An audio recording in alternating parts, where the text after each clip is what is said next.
Today's to the point topic is how to create a ghost vector in Lightburn. Previously, we've created a spider web and a spider, and I'll drop links to those down in the description. You can go check those out. We'll make this ghost, and we will be more prepared for when Halloween rolls around.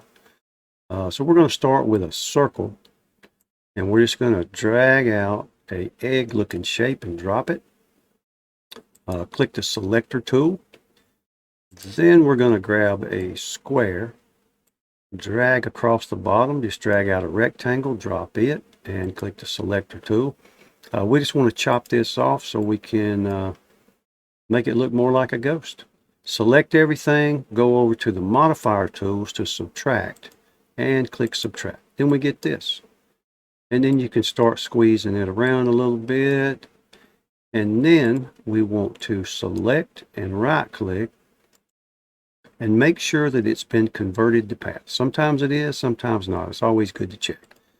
You want it on a path, so you can click the node editing tool, and note that when you scroll over it, you can see what options you have for making adjustments. You want to click that, see what nodes you've got. I'll scroll in a little closer.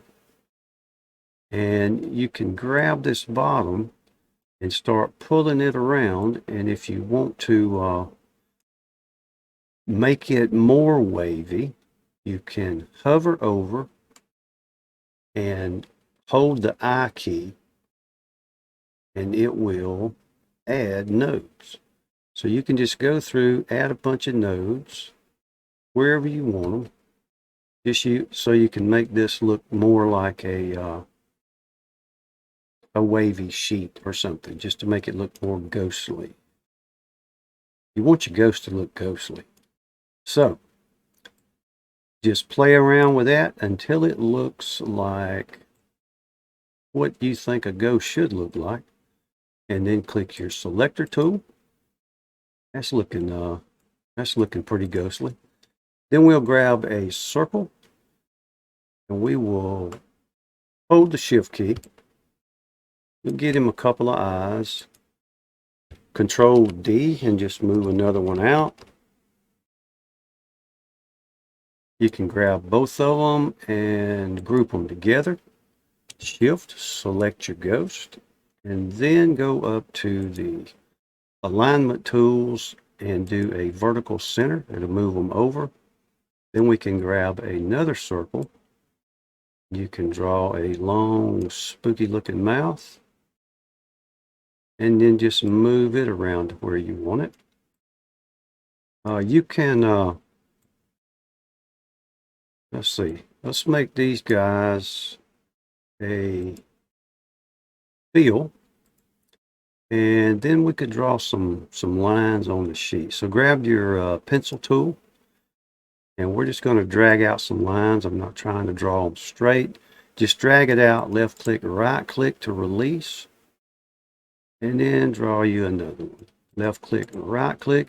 You're supposed to be able to just right click, I think, with Lightburn to release that line, but it don't always work for me, so I just always do it twice.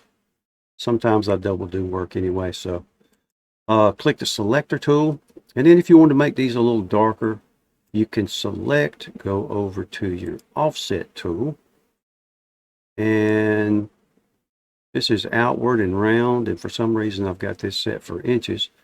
But you can just click and then pull out, set it for whatever you want, pull out, get rid of your original, and then do it again. And you can put as many of these on there as you think you need until it looks as ghostly as you can get it. And then just group everything together, and we have a ghost, folks. So if you have any questions on how to do this, just drop them in the comments and I'll get you an answer. And if you want to check out those other videos, how to make the spider web and how to make the spider, I'll drop links to those down in the description. I'll also drop a link for how to create an art library, so you can just select your ghost, click import graphic from project, give it a name, click OK, and save it. And then you are able to just pull it out anytime you need it and use it without having to remake it, which is a good thing. Saves me a lot of time.